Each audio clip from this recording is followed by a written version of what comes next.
of America and live from the G&D Show Studios. This is your GhostMan&Demon Hunter show.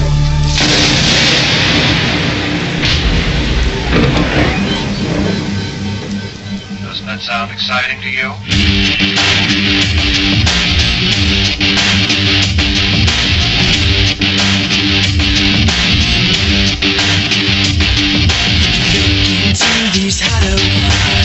Hey, welcome back, Shadow Nation. Hey, ground control to Major Tom. Can you hear me, Major Tom? Hey, that failed miserably. Welcome back, Shadow Nation, to the one, the only, mystifying Oracle Radio, your Ghostman and Demon Hunter show. Demon Hunter! This is Major Tom. Hey, you are out there. Hey, I always wondered. You didn't think I was listening, did you? I didn't. I always wondered, Major Tom to ground control. I always wondered, what was the origin of that song? It's an outer space man, right?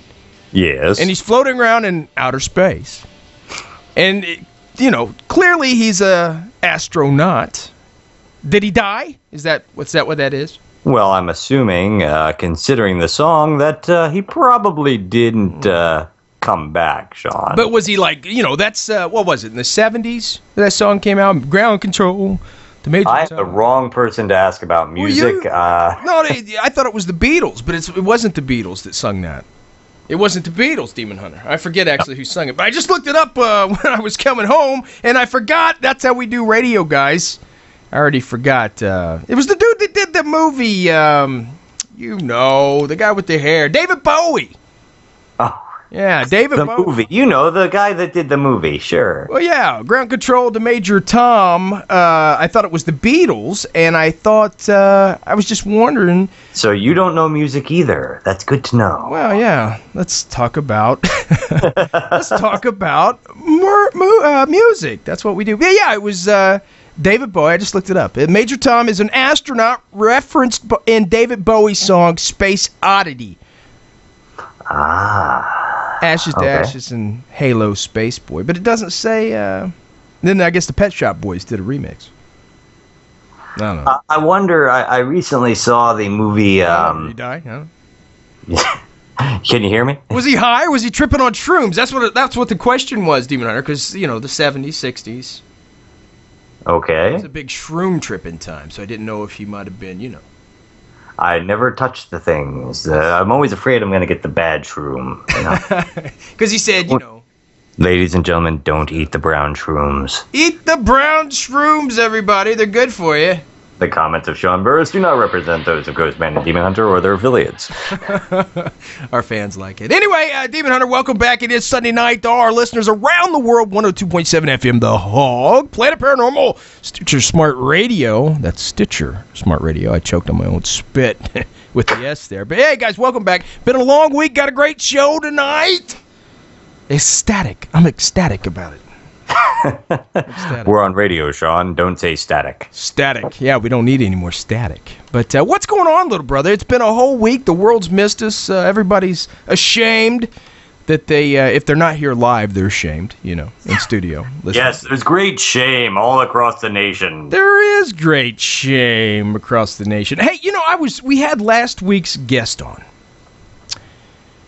That would have been last week, yes. Yes, Kathleen Marden, from author of the book Captured, and she does the MUFON, Mutual UFO Network, training and stuff for alien abductee research. Remember that, Demon Hunter?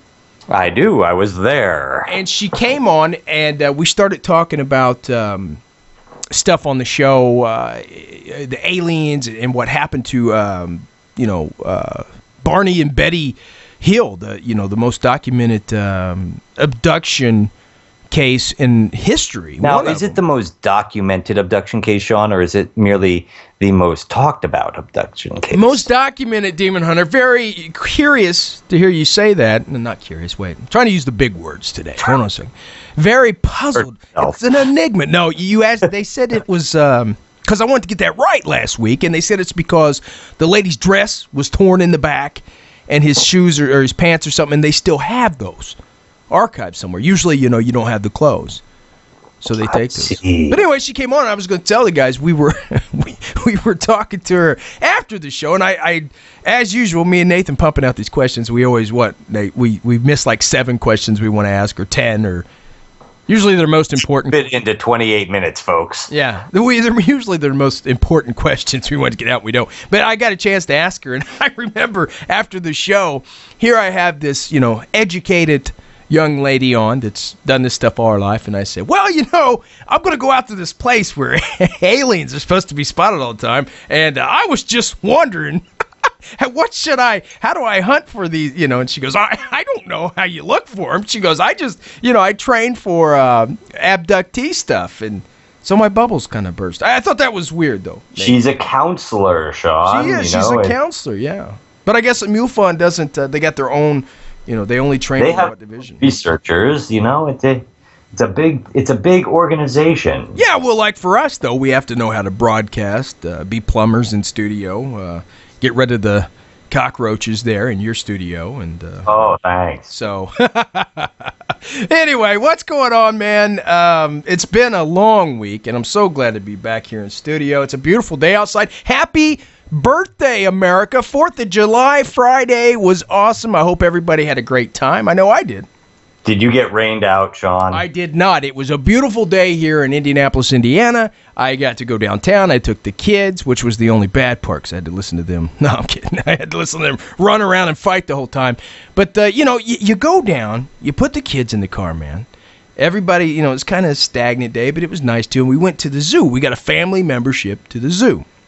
Okay. Well, everybody goes downtown because they think, well, if I got a family membership to the zoo, we can park at the zoo. And the zoo's open to 8:30 tonight. Usually it closes at 5. So everybody's thinking this, well, it's going to be free parking. So we all drive down there. Zoinks! We get to the zoo. We're sorry. Zoo members pay, I think it was $10, and non-members pay $15. And I'm like, are you kidding, man? They double bang you. Bang, bang. They got you for the member pass, and then on the 4th of July, they get you. So anyway, we get in there and we park. It's like a sea of, cars in that parking lot. It's packed ear to ear. And so anyway, we get in there, we park. I got to scream at the kids 50,000 times because they're off and running, trying to get out there. But we walked around the zoo for a while. They had bands everywhere, kind of Guns N' Roses covered band, and some older stuff, and we got out there and walked around, and of course waited on nightfall. And when the sun went down, the lights went up, and everybody was excited. It only lasted like 15 minutes, though. I know that's a lot of money for fireworks in 15 minutes, but you ever notice how the fireworks show should be like an hour at least? You always want it to last as long as it does down at Disney World, where it seems to go all night. Yeah, you mean to tell me Walt Disney, and this is why Walt Disney's working on the One World Order. I'm telling you, man, they're going to run the world one day because they have more money than God.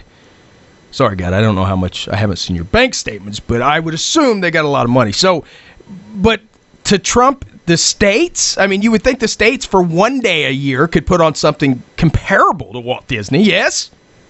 It's amazing. You go down there and Walt Disney, they close every evening with a fireworks demonstration, and it's at least as big, if not bigger, than most city and state firework displays. Yeah, well, whatever.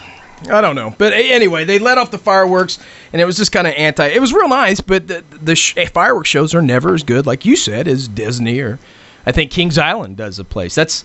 Kings Island's our big place here in the Midwest, Demon Hunter. I avoided the public firework displays this year. Why? It's just, like you said, it's the parking and trying to find a spot. And when I used to live on the lake and they did the fireworks over the lake, it was fun. I'd just go down, I'd put my lawn chair on my front lawn, watch the fireworks, tell all the people to stay off my lawn. Yeah. It was a lot of fun. But you are the old guy, aren't you? You can't get off my lawn. Your kids off my lawn. Get off my lawn with those popper snappers. I don't pay rent here so that you can sit and enjoy my view. But, once I moved away, it just didn't make sense to do it anymore. So I went to a private fireworks show that I was invited to, and that was a lot of fun. But it, like you said, it's 50 minutes, and you spend 3/4 of your day trying to find parking and setting up. And exactly, it's good for and I tell you what, anymore with the kids, I don't even think they were. I don't know. Maybe my kids are spoiled. I don't know. Because I took them out there, and, they all got their pods and peds and all this, and I don't agree with that, of course, but I'm a divorced father, so, whatever, with the ex-mother, their mom, she buys them stuff, and I just don't agree with it yet. So that, we're talking $600 cell phones and stuff, and they're on all this, and here you are, in the heart of downtown, the place you live, going, hey, look at this, and they're like, oh, hold on, and then you got... bring down the, what's his name song? What? Do, bring down the what? Jeez. Yeah, my kid was singing. Yeah.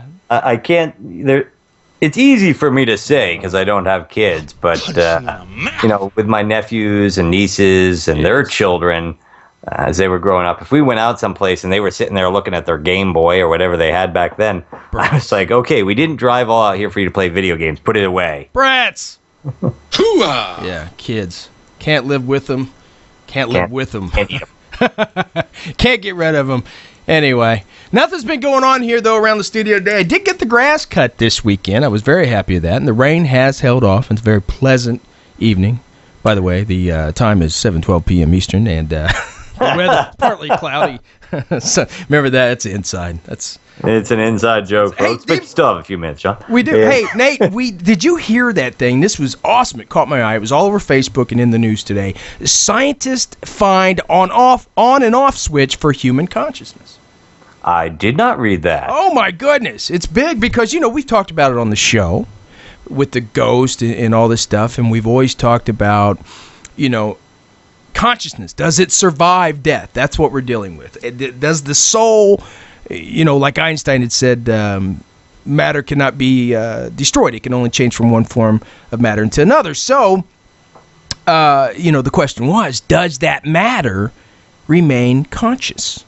Is it just a recording of what has already existed? Right, or is it nothing? It doesn't happen at all. So, they were saying that they had a lady with epilepsy. I guess she had suffered for years with... this epilepsy, and they had a group of scientists at George Washington University that came out, and they were doing some I wrote it down here. They were doing some experiments on the back half of the brain. The research was published this week in the Journal of Epilepsy and Behavior, and claims the scientists discovered the switch on accident while working to pinpoint the cause of the patient's seizures. The New Scientist reports the group was targeting the claustrum, a thin sheet-like structure that lies hidden deep inside the brain, and they used electrodes to trigger this, Demon Hunter. Which you wouldn't think would be the first time, because you remember the old days of electric shock, right, bro? They used to... Well, there is that whole thought there, Sean, of electric shock is still used today for some people to deal with depression and things like that. Do they still use electric shock today? Yeah, they do. They of course, it's more high tech, but they basically shock the brain into restarting itself. I'll be dog. Woo doggies. I thought they got rid of that, because every time you see it, they're going, and oh, good grief. Yeah, the lady's spitting and frothing at the mouth, and I don't know. It's still there, Sean. In the movie The Werewolf, remember The Wolfman, the remake? Mm-hmm. That was awesome. Remember his dad had him put in a mental institution. They put him on that board in freezing water. Again, that was to shock the system. Shock the system. But you're still talking about today. They don't do that, right? They don't. They don't go that far. They have health concerns now. Have you had all three done? The ice and the. Well, it does wipe your memory when you have that happen. So I don't recall, Sean. I need help. Anyway. Speaking of people rolling around on the floor frothing at the mouth, Sean. Yeah. Have you heard that Pope Francis makes exorcism official Catholic practice as a demon-fighting priests are recognized under canon law? No, but I'm interested. Whoop, whoop, whoop, whoop, whoop. Check it out. Pope Francis has given support to the work of exorcists in the Catholic Church after a group of priests who claimed to save people from demons were officially recognized under canon law. You gotta be kidding me. We've been waiting for this for a while, Sean, for them to actually come out and admit it. I mean, we've known they've given classes in exorcism for years and that there are priests recognized for the duties, but this is the first time that the Pope himself has recognized the problem to the public. Liar! No, I would never lie to you. I didn't say that. Who was that? The International Association of Exorcists, a group of 250 priests battling the forces of evil across 30 countries, has now had its status approved by Vatican's Congregation of Clergy, the church newspaper. And, it's a good thing we're not doing the news, Sean, or else you'd have to drink here. La Observateur from Ano reported. Okay. So this is coming to me, Sean, from the Independent. It's definitely, I'm very excited that this is being recognized because it's going to open the door to a whole new slew of exorcism movies. Yeah, I think you're right, Demon Hunter. I think there is going to open the door. And, it's funny you bring that up. There is. Deliver us from evil.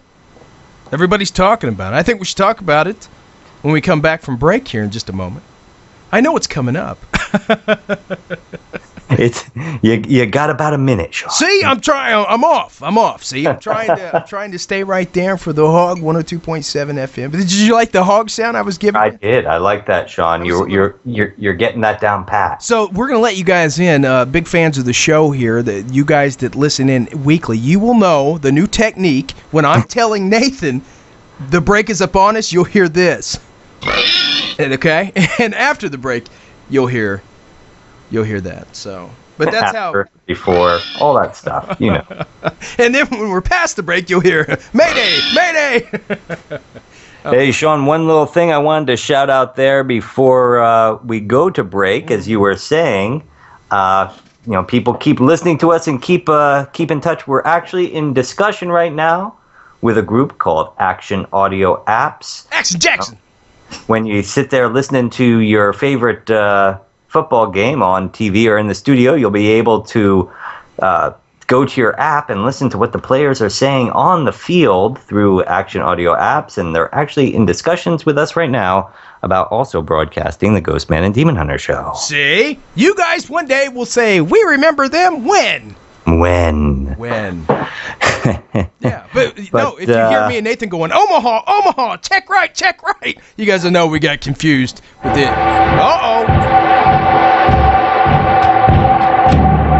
So, Sean, it's that time when we have to take our quick break now. You still there? I am. I'm waiting on that quick break.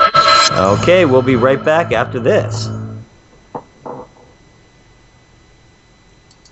Welcome back, listeners around the world, to the one, the only, mystifying oracle of radio, your Ghostman and Demon Hunter show. Yeah, thanks to our listeners at 102.7 FM, The Hog, Planet Paranormal, and Stitcher Smart Radio for joining us on what's sure to be another great episode. It's always a great episode. It is. Hey, but you were talking about the priest, the archdiocese or whatever, the Pope, right? He's saying everybody can do exorcisms now. Not everybody. He's recognized those people of the Vatican who are part of who are already trained as exorcists. Right. So, and there's 250 of them apparently.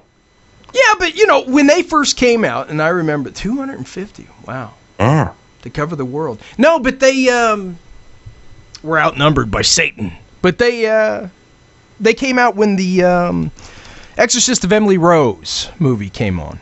Oh, yes. And that's when they first started covering stories. And I remember at that time the Vatican had released a statement saying that they had classes on they had started doing the classes again to arm these priests with the modern day, witchcraft and stuff that's going on or whatever. But there for a long time, Demon Hunter, a long time, my friend, the Catholic Church hid it as a dirty secret because it wasn't very public relation PC? friendly. Yeah, it wasn't very PC.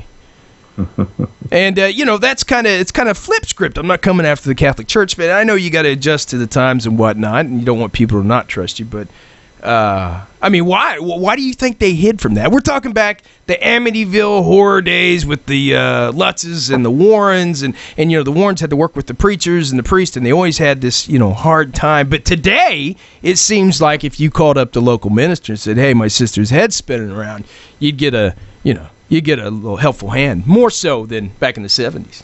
Well, it's interesting that you bring it up that way, Sean, because you got to think about it.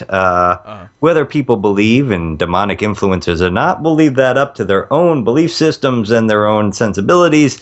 But you have to look at the way paranormal has bled into every household over the last decade. Right. And like you and I have often said, 10 years ago, you'd tell somebody you were a ghost hunter and they take 3 steps back. Yeah. Now people find out that you're a ghost hunter and they all have a story to tell. Well, the introduction to demonic influences from everything from TV and books to major movies has made people stop and not just think, but accept this as a possibility. I like turtles. Alongside of science. So, right. The Pope can make a statement like this without without the chance of being scoffed for his statements. And at the same time, I guarantee you that before the Pope came out and made a statement like this, he had a committee out there asking questions of the Catholic Church, members of the Catholic Church, whether or not, they believed in demons, and took a consensus of the beliefs out there before making a public statement. Do you believe in demons? I can't guarantee that, folks. Where are you from? Back that line. I don't want the Pope coming after me and saying, "You owe me." You guaranteed, and it didn't happen that way. That makes a good joke. There you have Demon Hunter, the Pope, and Ghostman sitting at a bar, and he sued both of them. That would work. That would be the... And in the lawsuit, got 1 microphone. Yeah. And that was the end to the Ghostman&Demon Hunter show. Yes. Without that 1 microphone, the show could not go on. I wonder how that whole forgive and forget thing would work in the courts against the Vatican. If they would. I don't think so. I think you'd have to convert, Sean. Hey, but a quick thing there. I also want to give a quick shout out to Joanne, who sent you and I a lovely letter. Yeah. Don't give out last names on the show, but Joanne, you know who you are, because you said you listened to the show and you're a huge fan. She gave some great advice about the Curse of Oak Island that we should check out, Sean, and we will at a future date. Yes, we will. Thank you, Joanne. We do read our fan mail, because it's not just fan mail, it's friend mail, Sean. That's right. What we can... Ooh, I like that. What we can read of it, folks, Yes, with all the thousands and thousands of letters that come in. Oh, God, they're just piled up. I'm looking at them right now. Look at them. Let's go. Here. Yes. We got number 2. I don't know. Anyway. That was from 2008. Yeah, 2008. Demon Hunter. Or 4 was from 2012. I wanted to keep talking about this on and off switch, the human consciousness. I didn't get to finish. Please do. Rudely interrupted me with the 102.7 FM hog break. But first... without further ado, Shadow Nation, Demon Hunter. That's me. All the cats in Demon Hunter's side of the studio. Woohoo! Tonight's guest, actor, broadcaster, best known for haunting your late-night television screen since the 70s. Winner of numerous television Emmys and admitted NATAS Silver Circle for outstanding contributions to Chicago television. The man who has the whole state of Illinois declaring October 31st, 2014, his day.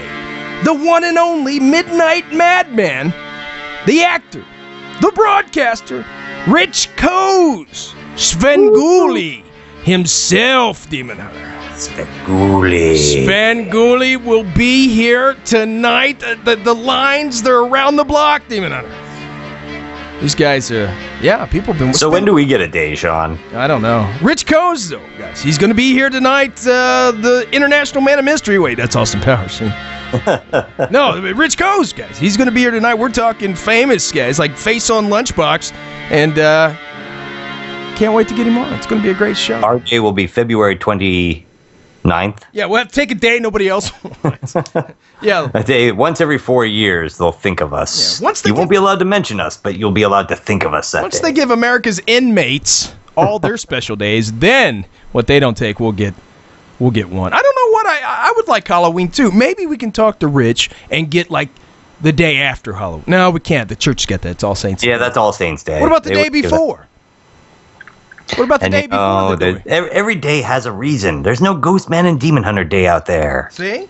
We need a Ghostman and Demon Hunter Day. A day when we can walk down the street and wave and people actually pretend that they know us. Well, Rich is a friend of the show. We got to talk to Rich before, Nathan, and he started out much like us, doing the broadcasting with something that he loved and wanting to entertain people, and with huge influences from the Stooges days, which we're known as kind of the Stooges of paranormal. I was going to say, one of us is known as the Stooge. Yeah. Woo, woo, woo, woo. Look what you did, Mo.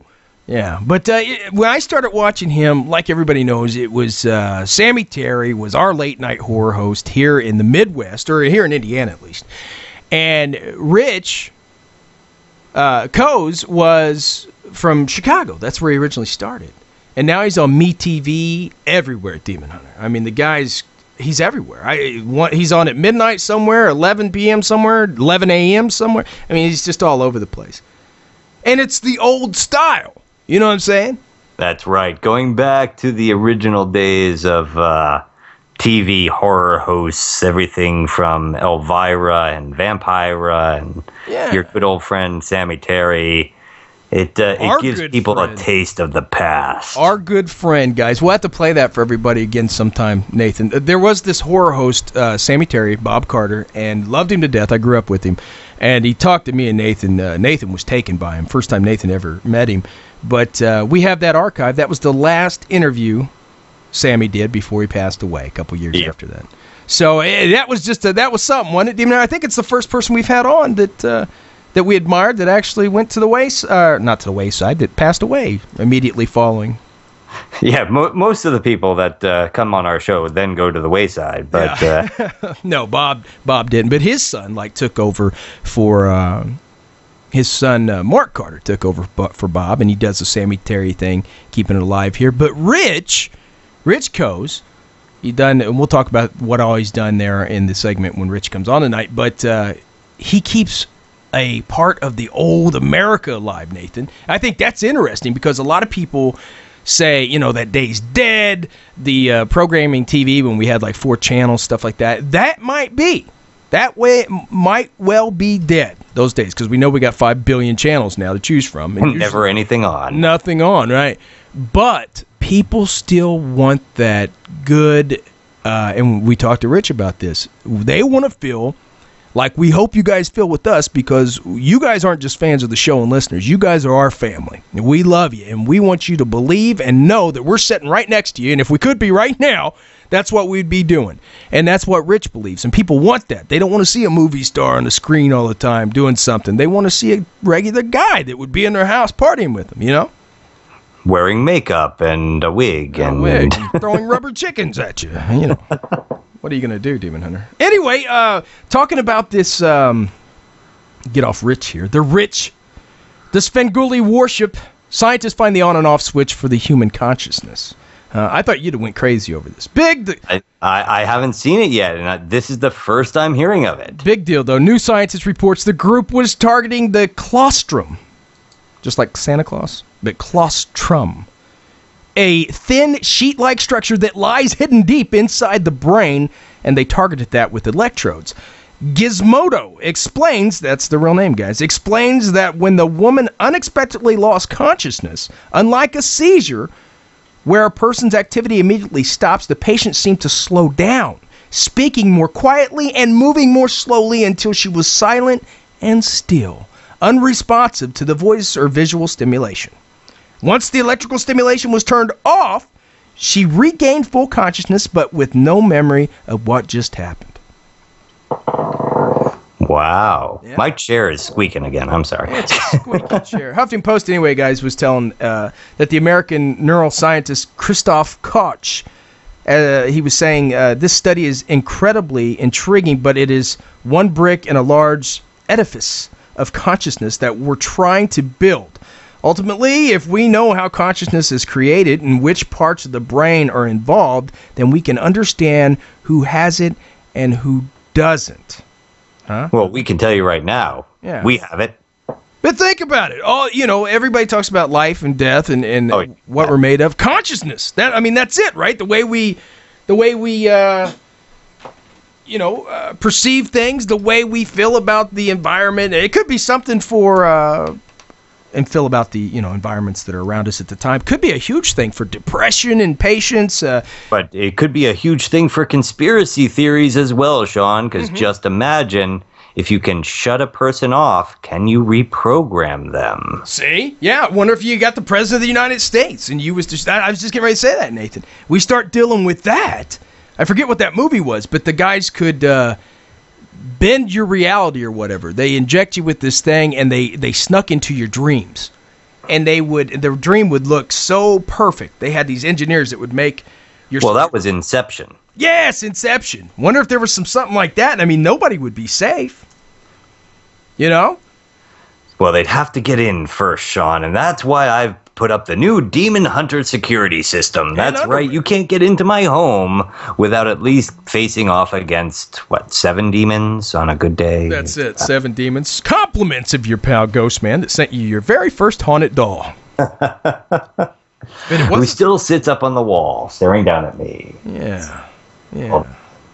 I don't know. But, I just thought that I was blown away by anything with the human mind because that big chunk of muscle that sits at the top of our head is, what? Maybe on you it's a chunk of muscle, Sean. Yeah, a chunk of muscle. Whatever it is. Whatever. Big thing pumping blood. It can make or break the way somebody does anything, man. So... Well, yeah. I don't know. It doesn't take much to break it, Sean. Let's remember that. Remind all my fellow motorcycle riders, wear a helmet. Oh, that was terrible. Wear a helmet. Demon Hunter, without further ado, my friend, if you don't have anything else to say. What would I possibly have to say? G&D Show presents In the News. It's always fresh. Sometimes. It's always exciting. It's a little strange, weird, and kooky. And it starts right... Yeah. Let's start it now. How about now? Now? Now! Yeah, Now? The cue was off. Now? Now we can start it. Hey, I got one loaded up, Demon Hunter. Well, let's remind folks first that this is GhostMan and Demon Hunter in the news. That's weird news, folks, that Sean and I pick right out of the paper or internet or whatever by the titles. That's right, we haven't read this news in advance, so we are probably going to make a lot of mistakes. Every time we make a mistake, you take a drink. That's the G&D drinking game. If by any chance you are planning to drive this evening or are currently driving, listening to us on 102.7 The Hog, or anything of that kind, please don't play the G&D drinking game. Also, if you are planning to do anything important, like maybe talk to your significant other after way too many drinks, please listen responsibly. Right. Is that what you're going to do? Talk to your significant other? Well, some people do. Why would you do that? Head banging causes brain bleed incident, but doctors say rock on anyway, Demon Hunter. Woo! Yes, keep rocking, guys. The Huffington Post, our good friends, Ed Maza is the reporter on this one. Bang your heads, metal fans. Just be aware that there's a very small risk that it could lead to one of the most hardcore rock injuries of all time. Bleeding in the brain. Huh? How many concerts you been to over the...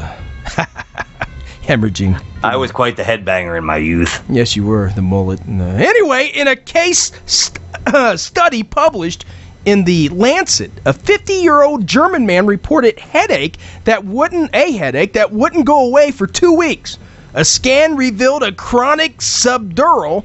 You can't drink, guys. Well, you can if you want to, but a chronic subdural hematoma, a.k.a. bleeding in the brain. The cause: the man had been banging his head at a Motorhead concert. There's a lot of head in this sentence. Oh! See what I did there? Doctors had to drill a hole, Demon Hunter, Shadow Nation, into the man's skull, remove a clot, and then drain the brain for 6 days. Wow. Bet he couldn't hold a thought. Oh! Hey! He recovered completely and now almost certainly has the ultimate bragging rights at any metalhead gathering. Despite the incident, experts say headbangers shouldn't worry too much about brain bleeds. There are probably... Oh, here's a quote. Begin quote. There are probably other higher risk events going on at rock concerts than headbanging, end quote. Dr. Colin Sheaf, a neurosurgeon and trustee of the British Brain Injury Advocacy Drink Guys group Headway, told the Associated Press. You know, the question is, Sean, is he a musician? Because now, can he really carry a tune even, I'm sorry, I lost that joke. It's gone. He's going to be, carry a tune with a bucket in a bucket with a handle, blah, blah, blah. But the whole thing got lost. They say you got a better chance of hurting your hands while jumping up and down and have to go see a hand surgeon. I used to do a lot of headbanging in my youth, Sean, and I will say I walked away with several headaches. I bet you did. It was just from the headbanging. Oh, yeah. And the fact that I usually had seats right next to the speakers. But hey, Sean, get this. A plane returns to Seattle with a chanting passenger. Oh. So apparently the AP, the Associated Press, tells us that officials say a man who was loudly chanting on an Alaskan Airlines flight. Oh, you know what, Sean? We'll have to come back with this story right after this break, because it's time for us to go out there and take a quick one for those folks at 102.7, The Hog. All right. Hey, Shadow Nation, welcome back to one, the only Mystifying Oracle Radio, your Ghostman and Demon Hunter show, and we are in the middle of Demon Hunter's story. Today's strange news. Today's strange news, Sean, that's right.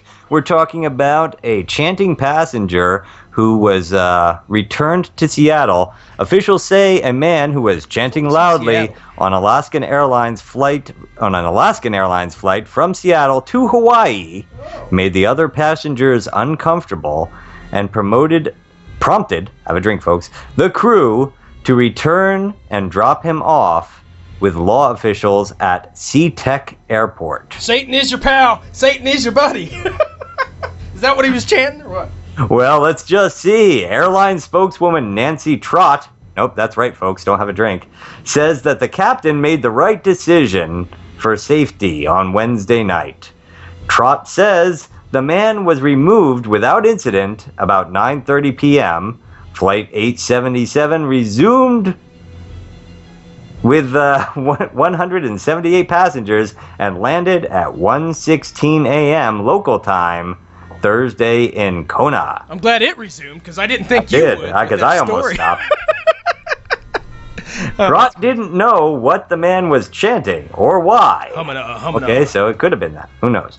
She says the crew tried to reason with him without success. SeaTac spokesman Perry Cooper says the man was not arrested. He was taken back to the terminal with the suggestion that he rebook his travel with another carrier. Strong suggestion. Yes, I imagine it was a strong suggestion. Inconceivable! Marsha! Anyway, so they didn't know what he was chanting. You can't chant now on airplanes or what? Apparently you can't. It freaks people out. And anything that freaks people out, you can't do anymore, Sean. You should know that. It's kind of like masturbating on an airplane. It's frowned upon. Thanks a lot, Bin Laden. Remember that? Yeah, I'm sure that was the cause of that one being frowned upon. Thanks a lot, Bin Laden. Yeah, you can't do a lot of things on airplanes now since, the idiots did what they did so long ago. But anyway, keep on chanting, brother. Just do it at home, you know what I mean? Yeah, it's maybe he was doing a mantra. Maybe he was sitting there going, "The plane's not going to crash. The plane's not going to crash. The plane's not going to crash." To be fair, that would make me nervous.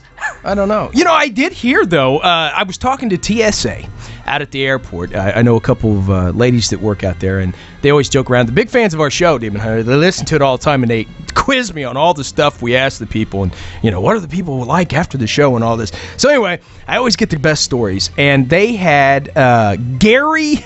No, I can't tell you. I can't tell you yet. They come through the airport. They're doing a sweep one morning, and I guess we just had a horror hound, not a horror hound, but a horror convention come through town. I'm not going to mention them because they never got back to us, but they just came through town, and they had some people here, and the TSA people were, getting some weird stuff in the suitcases, man, like severed heads and, chains and weirder than usual. So anyway, they walked past this guy, and you were mentioning chanting. That's what kind of brought this up to me. He was setting yoga style, I guess, legs crossed, right, hands up, the meditation style, and he was setting on in the middle of like the busy terminal, right in the middle of it, on his floor. And on the floor, he had stacks of paper, like 16 stacks of paper. She said probably a foot high, stacked all around him. And he was staring at the center paper with his eyes closed, or had his head down. And the guy walked up to him, touched him on the shoulder, the TSA agent, and said, "Sir, are you O?" And the guy looked up and he said it was Gary Busey, and he just said, "Have a good day." He was going to ask him if he was okay. It's Gary Busey. Gary Busey. Gary Busey. Yeah, but he said Gary was really nice. He talked to him for a while. They sat and had a cup of coffee and everything, and he never did ask Gary what he was doing, but... Well, I've heard that Gary is a really nice guy, and folks, another reason for you motorcycle riders to remember to wear a helmet. Holy crud! If Gary Busey, yeah. Yeah, he's a poster boy for that, man. Oh. He's still a cool cat, though. He'll probably call the show now. Hey, we can get Gary on now. We talked about it. Let's try and get Gary on the show. Folks, would you listen to Gary Busey if he came on the Ghostman and Demon Hunter show? Absolutely. Hey, Google just made it even harder, Demon Hunter, for me and for the rest of the world to search for porn. Huh? Well, Sean, I feel bad for your Tuesday nights now. I know. What am I going to do after the show now? Anyway, Google just got a little less NSFW. This week, Google banned advertisements that, in the words of the company, promote graphic depictions of sexual acts. I never knew that they had advertisements that had graphic depictions of sexual acts. I've scooted past a few advertisements that have some images that made me blush. Whatever. 2 dogs holding a balloon make you blush. These include not only hardcore pornography, but any depiction of graphic sexual acts, like masturbation. I don't know if we can say that. And genital... Can we say... Yeah, genital... We're on real radio now, Sean. We'll say backside and... oral, we have to learn the rules again. Oral sexual activity. Yeah, you can say that. That's PC. Yeah, that's fine. That's fine. Yeah. Eesh! This means that websites with the type of material will no longer be able to advertise using AdWords, Google's massive advertising network, though that places ads in search results and on outside websites. Ads that don't contain explicit words themselves but still link to explicit sites will also not be allowed. Yeah. However, how do you find your explicit sites, Sean? I know, right? I don't know what I'm going to do here. Good thing I got them all. Good thing I got them all memorized on my computer. However, advertisements for strip clubs, lap dances, non-intimate massage services, and sexual dating sites will still be permitted. Oh, God. Ooh, oh, God. Oh! I needed that. Thank you, Nathan. I needed that.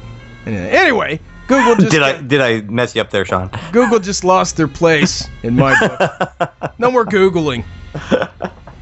No more Googling. No more Google for you. That's what they're going to do. Apparently, they're going to get rid of... I mean, I understand, I guess, if, your kids would get on your computer and use the Google server, and all of a sudden, pop-up comes up, and it's something going on, but I haven't seen anything like that. Sean, but we've all gone on websites, and, you looked up one thing, and all of a sudden, every time you click on any website that uses those Google ads, every other website pops up an ad for something you just looked at. I mean, do you really want your wife to get on your computer and see blow-up dolls popping up everywhere? I don't know. How did yours act? She looked a little funny at me. I said, well, it's to put in the passenger seat when I'm driving down the road, and just use the so I can stay in the hub lane. Just use the blank stare that I've done before. I don't know. Them darn pop-ups. Them cookies, honey. Them cookies must have attached itself to me because, I do so much, looking up stuff for the research for the show. Yeah, yes, for the show, Sean. I go to a lot of sites. You never know when we're going to need a blow-up doll for a radio show. Anyway, Sean. Yes, blow-up dolls. How would you like to own your own small South Dakota town? We did have a blow-up doll in studio once. I want one. I want a town. You want a town? It's only $400,000. I would keep explicit content on my, You would have your own your intranet in the town? Yeah, we'd call it Sean's Town Internet. Well, Sean, this is coming to us from NBC News 4 New York. WNBC. NBC. A businessman looking to invest more time in his traveling business is seeking a buyer for his rural southwestern South Dakota for the price of $400,000. Hello. Lance Benson is the sole owner of Sweat. Sweat? Scotty, Sweat. Okay.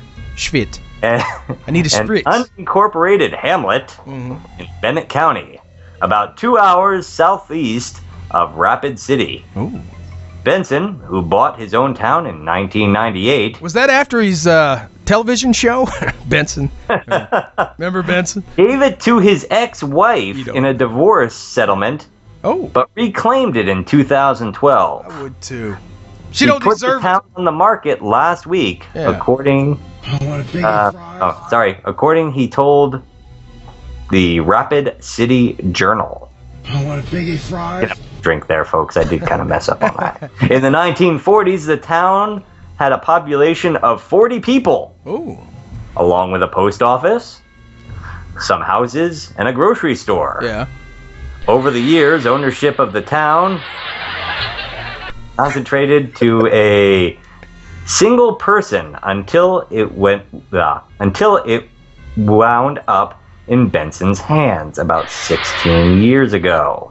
Benson's hands. Now, it is a bar. Okay. You could have your own bar, Sean. See? Okay? All right, looking into A it. bar, a workshop, 3 trailers, and a house Right. where Benson and his current wife live. Fascinating. You're just liking that. You're just thinking of Benson from the TV show, aren't you, right now? Fascinating. Although the town is a shell of its former self, Right. its bar still serves as a hearty purpose. Okay. Serves a hearty purpose. Have a drink, folks. Give me some sugar. As the only watering hole in a 10-mile radius, Oh. the Sweat Tavern Give me is some still sugar, baby. the DeFrico. Give me some sugar, baby. gathering place. Give me some sugar. Sorry, have a drink, folks. Have a drink at the Sweat Tavern. The Gathering Schwitty. place for local cowboys and wheat growers. Woo doggy. This is the place. This place is pretty much where the highway ends and the Wild West begins. Right. Local patron Gary Runnels told the newspaper. Gary He said Busey. if he doesn't sell in a year, Gary he'll probably hold on to his small empire. Busey. I hate to get rid of it, he said. I love your cowboy talk, by the way. Don't you love when I talk, cowboy? Your big speaking cowboy weigh-ins. Is that it? Is that That's it. You can buy your own town, Sean. Oh wow, what a great story. Oh, good grief. Oh, please. Charlie Brown loves you. Hey, next up, Demon Hunter, next to bat, Death Saint La Santa Muerte helps get drug convictions overturned. Really? Yeah, we got kind of up close and personal with Saint La Santa Muerte at the when we did Extreme Paranormal out in Louisiana. Remember, we did. Priestess Miriam gave us that statue that I got. That's right. That's right. Priestess Miriam gave you that. I thought La Santa Muerte was more of a Santerian goddess, though. I don't know. She gave it to us, that little white statue of La Santa Muerte, and it has a little potion in the bottle. And she gave me that after I said that, me and you do the show and everything. She said, bless the show, and da-da-da-da. And I told her, I just had cis. The wife just had the baby, and she said... I was going to say, you said, I just had cis, and she said, well, you can get medicine for that now.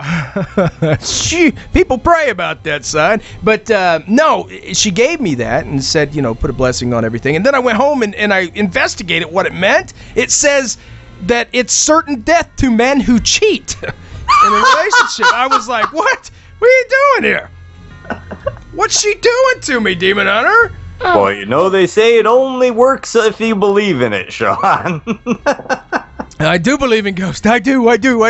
Anyway. Ladies and gentlemen, I would like to say that I will miss Sean Burris. What happened? He was a good partner for 8 years. And The Sante Morte helps get drug convictions overturned by Russell Santeris. Thanks, Russ. We appreciate it. Albuquerque, New Mexico, Demon Hunter. Oh.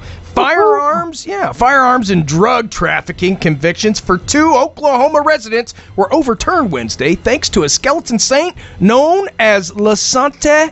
Go ahead and finish it, Demon Hunter. Morte. Yes, the 10th U.S. Circuit Court of Appeals ruled that a law enforcement expert on Santa Morte tainted the convictions of Raphael Goxkin. Drink, guys. Raphael Goxkin Chagall. He's 53. I did get that right. And Maria Viana Mendina Copita. Drink. Slam it, guys. She's 38. By testifying, the folk saint was a very good indicator of possible criminal activity. Huh? Really? Yeah, the testimony was close to psychobabble and substantially can influence the outcome of the trial that the appeals court wrote. The appeals court ordered a new trial for the couple. Goxkin Chagall and Medina Copete, both of Tulsa, Oklahoma, were convicted in August 2012 of trafficking methamphetamine. In addition to illegal drugs, a Santa Morte prayer card was found with the couple during a traffic stop that led to their 2011 arrest. Both were sentenced to 15 years in prison. Huh? My, Sean. What if he is cheating? During their trial, Demon Hunter prosecutors called upon U.S. Marshal Robert Almonte in West Texas to discuss the use of Santa Morte, which translate in English to death saint, among drug traffickers. Almonte, who has trained law enforcement agents and written about Santa Morte, has been used in previous cases to testify about the folk saint. That's interesting. Although Almonte testifies in the couple's case that not all Santa Morte devotees, is that how you say it? Devotees were linked to, I feel so fancy with the Morte. Not all Santa Morte devotees were linked to criminal behavior. The appeals court said his remarks were used by prosecutors in closing arguments and were highly prejudicial to the defendants.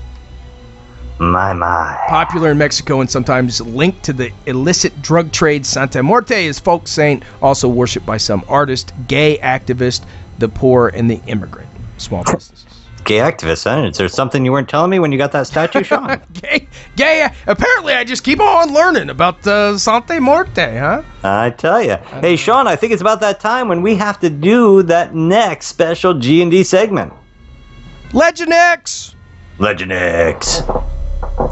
series, original series. That means created by Demon Hunter and myself. Where each week we go around the United States of America, all over the country, and we try to find you the myths, the legends, and shed some light on them to find out if they're fact or just not, or just phony. This week's Legend X is the Bear Lake Monster. Ooh, Bear Lake Monster. Huh? I was looking at this, Demon Hunter, but I was like, oh man, how many lakes are going to have monsters here? How many times are we going to have to go scuba diving for these things? That's why I keep putting you in the scuba suit, Sean, and why I will never go in the water ever again. If you travel to Bear Lake, Utah, Sean, on a quiet day, you might just get a glimpse of the Bear Lake Monster. Oh my God. The monster looks like a huge brown snake and is nearly 90 feet long. It has ears that stick out from side to side of its skinny head and a mouth big enough to eat a man. According to some, Inconceivable! It has small legs and kind of scurries when it ventures onto land. I think we dated it once. In the water, watch out. Yeah, I think we went out. It can swim faster than a horse can gallop. Makes a mile in a minute on a good day. Sometimes the monster likes to sneak up onto unwary swimmers and blow water at them. The ones it doesn't carry off and eat, that is. So it just uses a squirt gun to the other ones it doesn't eat. Pretty much, yeah. Oh, wow. Is it like a... It's got a huge blowhole then. That's pretty much it, Sean, yeah. Other reports say that The original report of the Bear Lake Monster, a cryptid that appears in local folklore in Utah and Idaho. The myth originated from an article written in the 19th century by Joseph C. Rich, a Mormon colonizer in the area, purporting to a second-hand story and accounts sightings of the creature. However, later recanted his stories. In recent years, the monster has been considered a tourist attraction, and last reported sighting was in 2002. 2002. Demon Hunter, you didn't bring up that... Hey, it's about that Sean. team. Well, tell me what I didn't bring up before we go to break here. Oh, nothing. I was just talking about some of the legends out there. Anyway, Demon Hunter, tonight... Tell me what I didn't bring up before we go to break, Sean. Oh, well, we were talking about Pecos Bill. They said there was a legend of Pecos Bill riding the monster out there at the lake, but those legends have been squashed years ago. Pecos Bill! Maybe the monster and Babe got in a big fight as well. Babe the Blue Ox. But, maybe they did. Maybe they did. Hey, we got to go to break, yes? Yes, we got to go to break, and when we come back, Sean, guess who we're going to have on the show? I don't know, but it's going to be good. Hey, guys, tonight's guest, actor, broadcaster, Rich Coase. That's right, Svengoolie in the house tonight. And we're going to play some music, and we will, Demon Hunter, be right back after this. Hey, Sean, who are we going to be listening to? We're going to be listening to Rick Schmidl.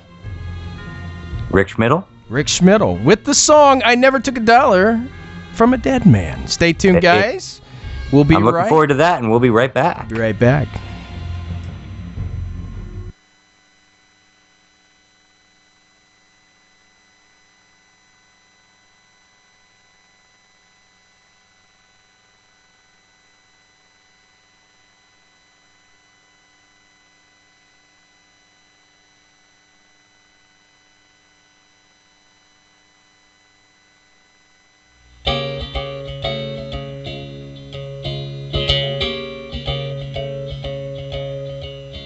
I never took a dollar from a dead man, at least not as far as I know.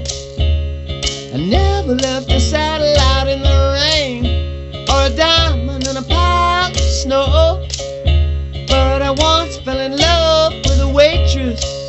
She was filling my coffee cup. I imagined a future for the two of us, and there was nowhere left to go but up. And I never took a dollar from a dead man. Good Lord have mercy now. Yeah.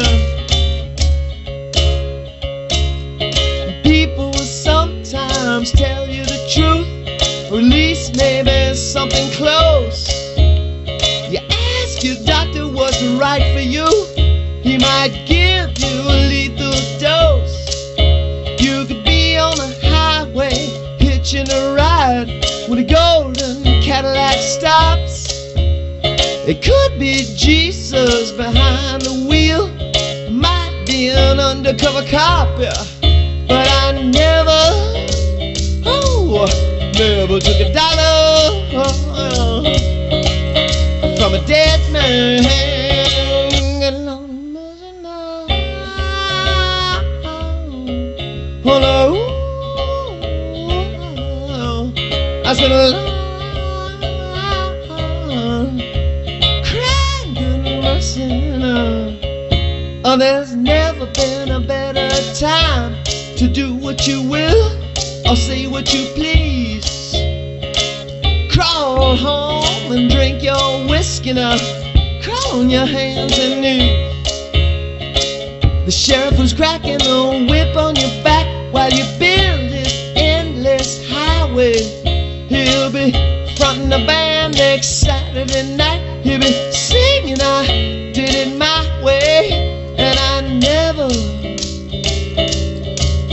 took a dollar, Lord, Lord, from a dead man.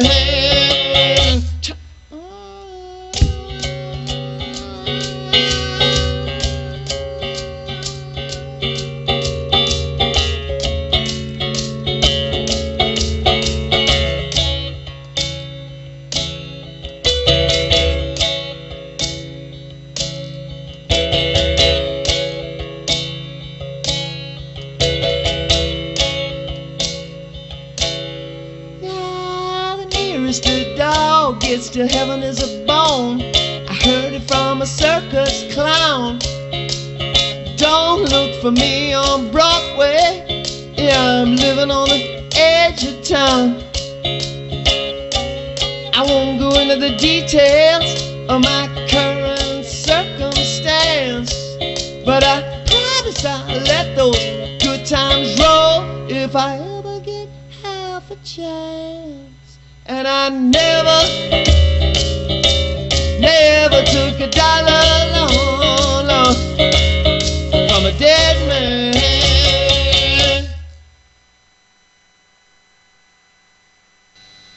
Hey, this is Doug Jones, the Silver Surfer from Fantastic Four, Abe Sapien from the Hellboy movies, Billy Butcherson from Hocus Pocus, the Faun from Pan's Labyrinth, and more that I don't want to talk about. But right now, you are listening to the Ghostman and Demon Hunter Show.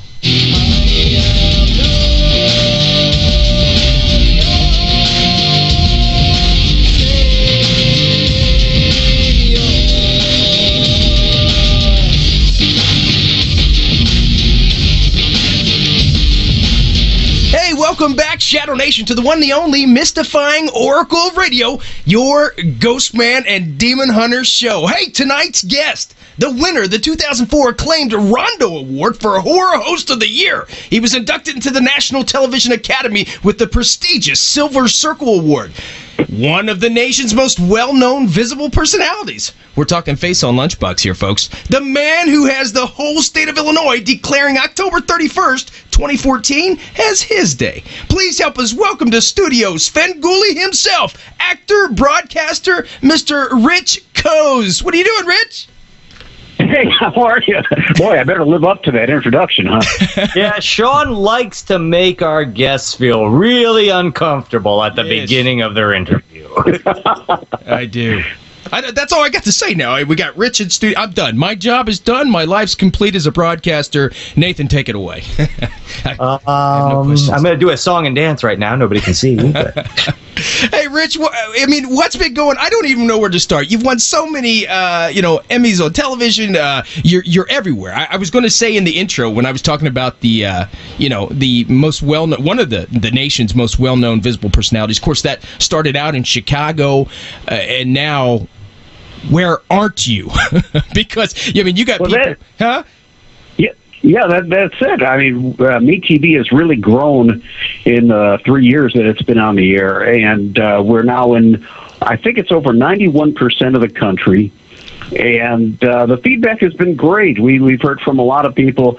Almost everybody kind of starts out, or at least half of them start out with, I used to watch, fill in the blank, whoever their local horror show host was that they grew up watching. And now we're watching you, and we're happy to see this kind of show still on the air. Yeah. Well, I grew up watching you too. Not U2 the band. You too. I got you, yeah.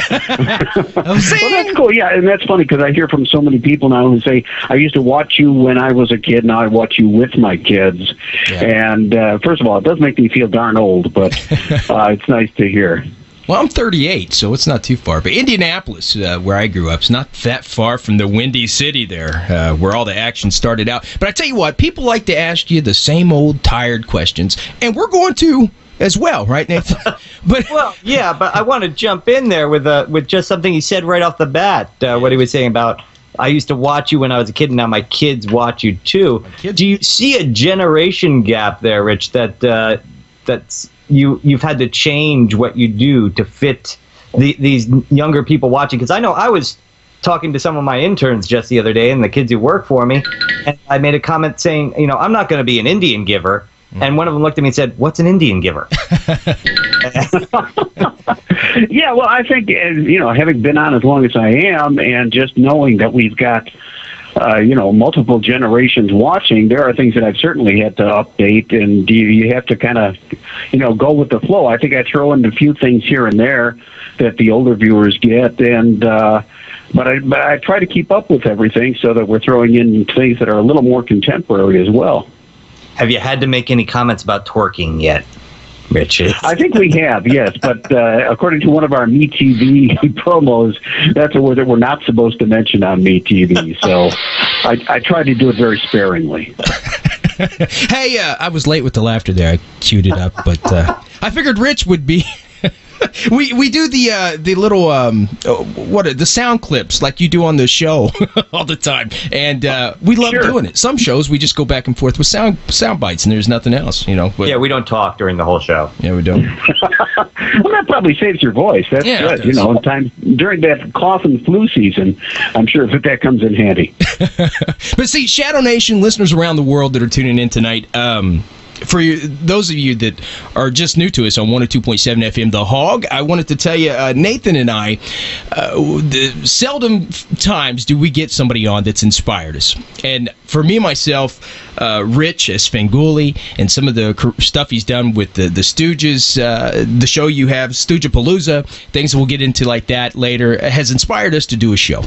And, it's an honor to have him here today and be able to talk to him. And like I was saying before, Rich, so many people ask you about the history and how you got started with, TV days. I wanted to know, what about a young Svengoolie growing up? What happened from the get-go? I mean, from day one, you don't have to tell me what the temperature was when you were born or nothing like that, but, what got you into the monsters and the spook stuff? Entertainment. I have to say, when I was a young kid, at first, everything used to scare me, seriously, and I didn't even like to watch stuff. One of my most terrifying memories of being young was watching The Wizard of Oz, because that witch scared the living hell out of me. And I really wasn't into scary stuff until, I think, about junior high, when one of the local channels on late Sunday nights used to run some of the old horror films, and I started getting fascinated by that and became a big fan of them. And along the way, when I was in high school, I got into the high school radio station and, hung around the TV classes and everything there. And when I was ready to go off to college was when the original Svengoolie, Jerry G. Bishop, my mentor, started his Svengoolie show locally on WFLD in Chicago. And I was just a fan of his, and I would just send him jokes because people were sending him jokes and such. And he seemed to appreciate that, and I started to maybe customize a few things, write parodies of songs and local commercials and things like that. And he got in touch with me and said, hey, can you make a specific parody about like such and such a commercial or whatever? Yeah. And that just kind of evolved into me working with him on the show. And then elsewhere, after his show was canceled, I worked with him in radio, doing mornings on WMAQ in Chicago. And that led to me working with Dick Orkin, who did the Chicken Man radio series and has done a lot of commercials. And eventually I ended up pitching to a local station to try to do the Son of Svengoolie, because Jerry had decided he didn't want to really play the character anymore, but he felt that I could do it justice. And he was leaving town, though, to go off to San Diego. And he just said, dear, what do you plan on doing? And I said, well, I'm thinking of maybe trying to pitch somebody on a TV show. And he said, I tell you what, if you want to try to do the Son of Svengoolie thing, you've got my blessing. And that's what started everything off. Right. Sven, don't call me son of Svengoolie. Goolie, I mean, yeah. I remember the song you did, the parody, Don't Call Me Son of... Yeah, well, and actually it was Jerry, right before I started back on the air here, after I'd been canceled on FLD, right, and went back there to work on other shows, and they were starting up this local independent station, WCIU, as the U, which was going to, have a lot of retro TV shows and such. And Jerry just happened to come to town right before I was going to work there. And I said, they want me to do the Son of Svengoolie show again. I said, but I'm thinking of shortening the name because it's been long enough that even now people were saying, oh, you're Son of Svengoolie, who was Svengoolie? And though he had a lot of fans and they knew it, there was still a pretty broad audience that didn't know that. So I said, I'm thinking of just, shortening the name, maybe call myself Sven or something. And Jerry said to me very generously, he said, I tell you what, you're all grown up, just be Svengoolie. Well, I want to throw something in here, too, because as I said earlier, working with interns, and I got my start in radio as an intern, and I get a lot of kids who come in and they walk around and go, hey, I'm doing this for free. I don't need to do that. And I think that whole idea of what Napoleon Hill and Mark Twain called the privilege of working for free has been lost on a current generation, where you go out and you work for people for nothing just to show your stuff in the hopes that they will see that you're worth keeping on. Did that help you at all when you were in? And do you think young people should still be doing that? It's the gas prices. Oh, definitely so. I think that's the one way to learn your craft is by doing it. And let's face it, these days, if you can get a foot in the door, that's pretty rare. And secondly, you shouldn't have to worry about, am I going to be paid for this? Because you're certainly going to pay off an experience. We've had some interns like that too that come in here and they don't want to do this, and then they figure once they've completed their internship that somebody's going to hand them a job on the silver platter, which is definitely not the case most of the time. And I think, any opportunity you get to get a foot in the door and do anything and to learn about everything. That's the other thing I've always told people who are interested in getting into the business is you may just want to be doing one job, but learn about all the other jobs that are interconnected to what you do. Because the more you know about how things work, the easier it's going to be for everybody that you work with, and to make sure that what you're doing, will come across well. Now, Rich, my next question, can I have a job? Sure. I don't do any hiring here. We do get a lot of requests for that. And the thing is, we have such a small staff, and it's pretty well self-contained. And unless somebody decides to move on, we usually don't have any openings. Well, you got Jim. Who else do you need? The guy's awesome. You know what I mean? That's right. Our executive producer, Jim Roach, who is working with us. We've got my director and chief editor, Chris Faulkner, our audio man, Chaz, who at the end of the mail segments, you always hear me say, hit the theme, Chaz. I think he's a real guy. And then we have somebody who's usually like a floor director, and that's about it. Tell us about what it felt like when the state of Illinois declares this year's October 31st your day. Oh, I was completely overwhelmed by it. I had no idea. We were doing an event at the Squared Circle, which is a restaurant owned by Lisa Marie Barron, a famous wrestler. She was Victoria in WWE. She was Tara in the TNA wrestling, and just a sweetheart. And she owns that restaurant. And we were doing an event with famous old wrestling manager Jim Cornette. And it was a lot of fun. He took a challenge to eat a Svengoolie burger along with a double order of fries and a milkshake within a certain period of time, and just missed doing it. And then they said, we've got this guy to read something here. And Brian Bernardoni, one of my fans, sat there and he starts reading this very long thing that's going over parts of my career, and I had no idea where it was going. And in the end of it, he said, and then this proposal is that on October 31st, Halloween of 2014, it will be Svengoolie Rich Co's Day in the state of Illinois. And I was just blown away by that, and it did end up going to our state capital of Springfield, and the resolution was passed. So this year on Halloween, it's my specific day, and I don't think that means that I can, fix people's parking tickets or lessen their real estate tax or anything like that, but it's a really great honor. Well, there goes my next question. No, it is, and congratulations on that, Rich. And you know what? It's well-deserved, because you've entertained for so many years.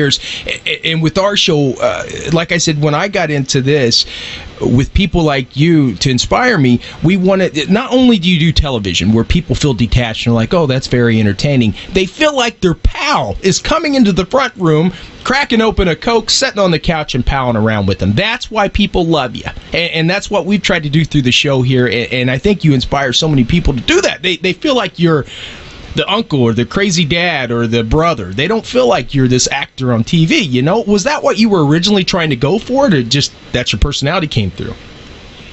Well, I think that's an important part of anybody's personality in broadcasting. The whole idea is to make people think that you're talking directly to them, that you're not talking to a big crowd. And if you can make that connection, I think that you're definitely going to be a success in broadcasting. When I go and do appearances, people come up to me and, it's like they're talking to somebody they've known all their lives. And I guess in a way they have, because I've been on for so long. But the fact that you can make that connection and they feel that way about you, that you're somebody that they know and that they're friendly with, that really, again, that's also overwhelming to me. And that's why Ronald Reagan became known as the communicator in office. Well, part of that, too, was because he was an actor and knew how to communicate. But, yeah, that's true. He liked monkeys. What was the name of that movie? Bedtime for Bonzo? Bonzo. Yeah. He liked monkeys. Monkeys always help. Get a monkey on this show. We've tried a few times, and it wasn't pretty. I don't want to go into that. There's poop flinging everywhere, and it's just bad stuff. Like and the budget for bananas is unbelievable. You don't want to do that. Well, trust me, I work with Sean. I know. Yeah, see? Now, here's something, Rich. A lot of people might not know. The big Svengoolie, actually, it was Rich that hosted. No, wait, it was Svengoolie that hosted Chicago's first televised 3D movie, and there was huge conspiracies with this and controversy. Rich, do you want to talk about that? Oh, sure. Yeah, it was something that was happening around the country. A lot of places were running. There was a company that was providing The Revenge of the Creature, the second Creature from the Black Lagoon movie, in 3D, and they were doing it in a lot of different markets. And in our market, they got it for our station, which made sense since I was the only horror host in town at the time. Right. And it had a huge rating, but there were some problems with it. We had problems because they were worried about the spots not running in order, so they made a dub of it with all the spots in, which meant they lost some of the quality. Secondly, there was a problem with the transmitter that day, so it wasn't at full power. So there were a lot of people, and there was a thing at the beginning of it where you had to actually go, and it wasn't as easy as today. You had to go behind your TV and try to adjust so that both sides of the screen were this even sort of hue. And, back then it was like your family sitting there and you're trying to listen going, is it right now? And they're going, no, a little more. No, a little less. And it was very difficult, and it only happened for a short period of time, but some people probably never got it together. And I think also some people really expected, that with the 3, they were going to find seaweed in their living room or something. So for like a year after that, a lot of times when I'd be out doing appearances, I want back my 89 cents. That's not fair. I didn't get the 3D. And the funny thing is, in most cities, the glasses were sold at whatever place, whatever convenience store or whatever, and the proceeds were going to go to a charity. In our city, our station thought, oh no, let's get a big cut of this. This will be great. And they didn't give any of the money to charity. Now, the thing is, if these people were dissatisfied, they thought, well, it's for charity, that's fine. But it didn't work that way, and somebody actually filed a class action suit that eventually ended up with the stores that sold the glasses having to give them free coupons. Was that like 1979, early 80s? It was 1982 or 83, I think. I do remember that, and I do remember having to set my TV, and we had to go to my sister's because she was the only one in the family who had color TV. Yeah. Uh-huh. Oh, I remember the old floor model Zenith pull knob television set with the actual clicker box. That's why they called the remote the clicker. It actually clicked. And sure. Yeah, I remember Dad trying to figure that out. I mean, these are people that we just got colored television sets in the house in every room, and we're trying to figure out 3D. Way beyond, Hey, Sean, that's the 102.7 The Hog music that tells us we have to take a quick break so our listeners out there can hear what's up next. Folks, we'll be right back. Hey, welcome back, Shadow Nation, to the one, the only mystifying oracle of radio, your Ghostman and Demon Hunter show. And we have Svengoolie in studio tonight, and we're talking to him. We just finished talking to him about him hosting his first 3D movie and the controversy that was behind that. And what you had to give the whole state of Illinois free 3D glasses? Was that it, Rich? Or? Well, no, I think it was just in the area of the station's Chicago broadcast reach. I don't think we had to provide it to the entire state at that time. That would have been huge. Yeah, and to this day, people will bring that up to me, and then the other thing they say is, why don't you do that again? And I'm thinking, okay, well, at this point, we'd have to find a national sponsor that would be able to provide the glasses at some sort of store all around the country now. now, and I'm not quite sure how easy that would be. Plus, I don't want to go through another year of people going, I didn't get that 3D, you owe me 89 cents. Besides, you'd have all those people who paid for 3D televisions going, what's the point of my buying a 3D TV if you could give it to just everybody? That's right. We don't want to, have them be mad at us at this point. Well, that's what I was going to ask. I wonder if they can even do that, Rich, anymore, because, people have to go out and buy these 3D TVs anymore. Is it like the good old days? I wonder if we could still change the hue and make the creatures... Well, everything has changed so much, and, I think there's a lot of people that have TVs that don't even know how to set things like that. They go to that menu and they see all the listing and things, and I don't think they even know how to operate it. Yeah. I know I've got, older folks in my family that, don't even know how to use the DVD player that's built into the TV. So you don't want to put too much strain on them. I bought my mom one of those, and she still hasn't figured out that all she has to do is put the DVD in to watch it. She calls me every time she wants to watch a DVD and says, Nathan, what do I do once I put the DVD in? Sit down and watch the movie, Mom. It's... Hey, Rich, the K-Zone. Can you talk a little bit about that? K-Zone. The K-Zone? Oh, yeah. That was also on WFLD, which had become a Fox station in the time Frontline was first fired from there. And it started out as a show on Friday nights, where the whole premise was, at first they said, here's what we want you to do. We want you to be like a guy who lives down in the basement, who runs these old movies.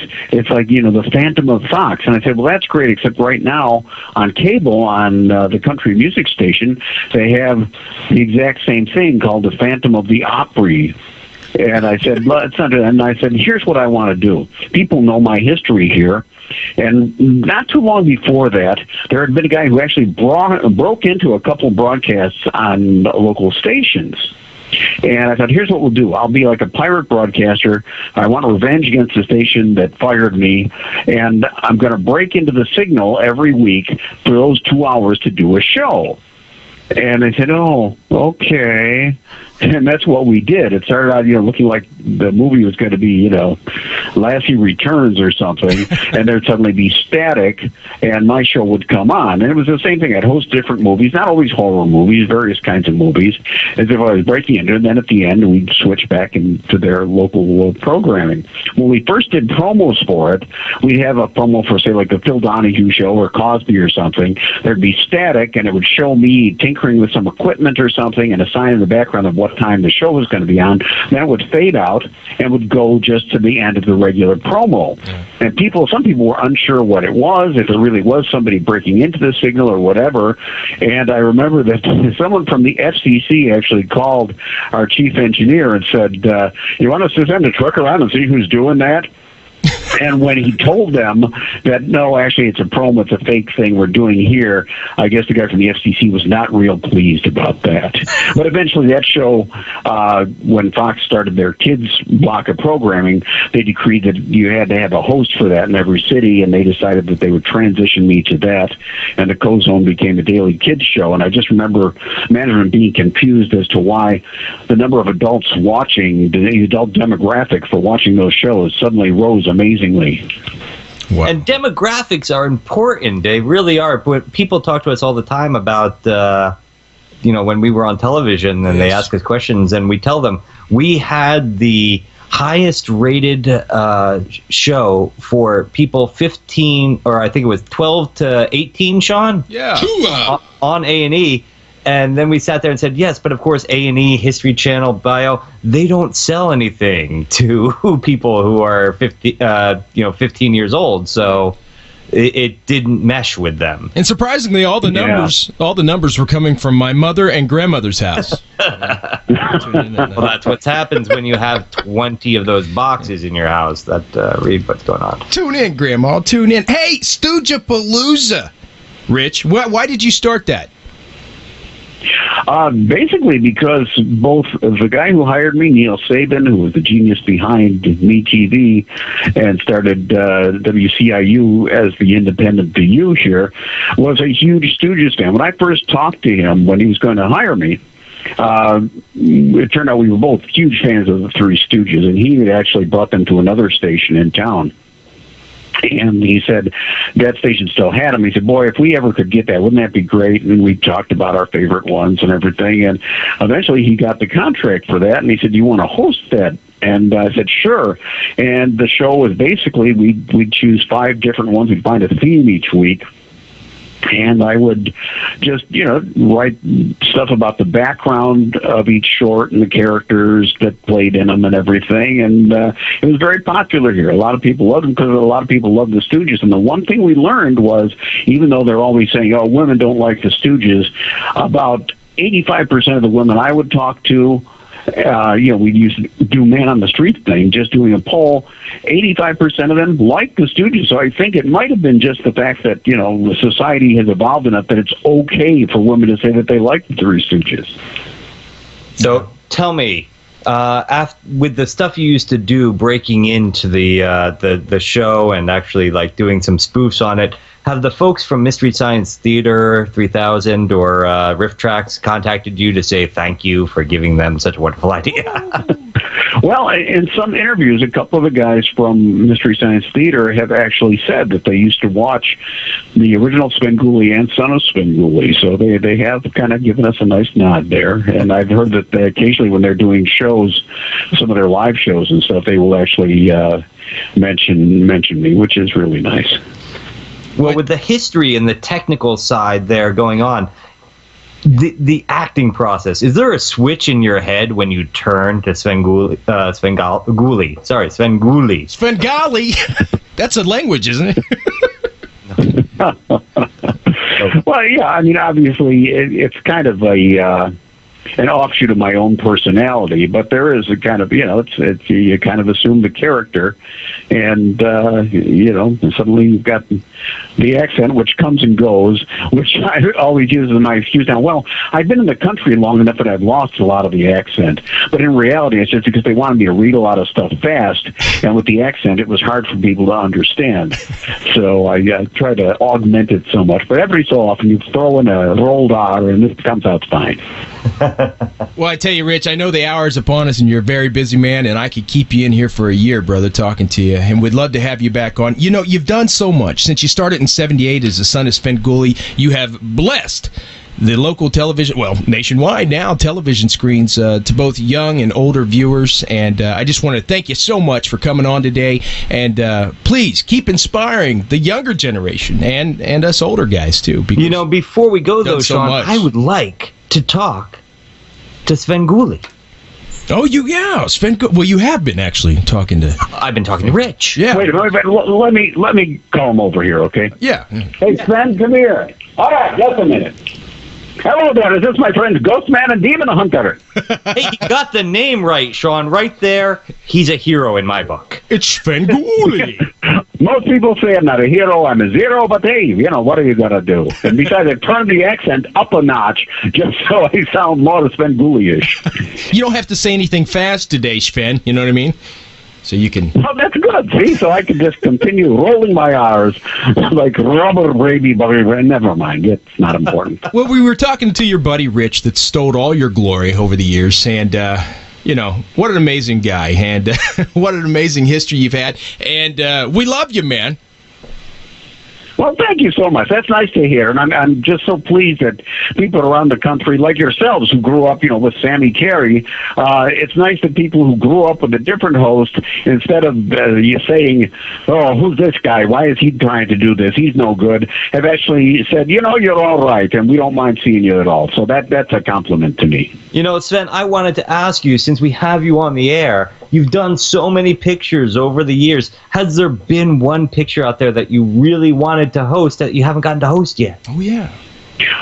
Well, what I'd like to host in this current era is Fiend Without a Face. You know that one? I do know that one. Yeah, we've been hoping to get rights to that. We haven't had it. I know I did it years ago back at the old station when I was still son of, but I would love to have that on here. And in fact, we just got a gift from somebody, an actual life-size version of the actual fiends that become visible near the end of the movie. So we'd be all set if we can get the rights to that one. See, I'm sure, I'm not sure because I haven't seen all your work.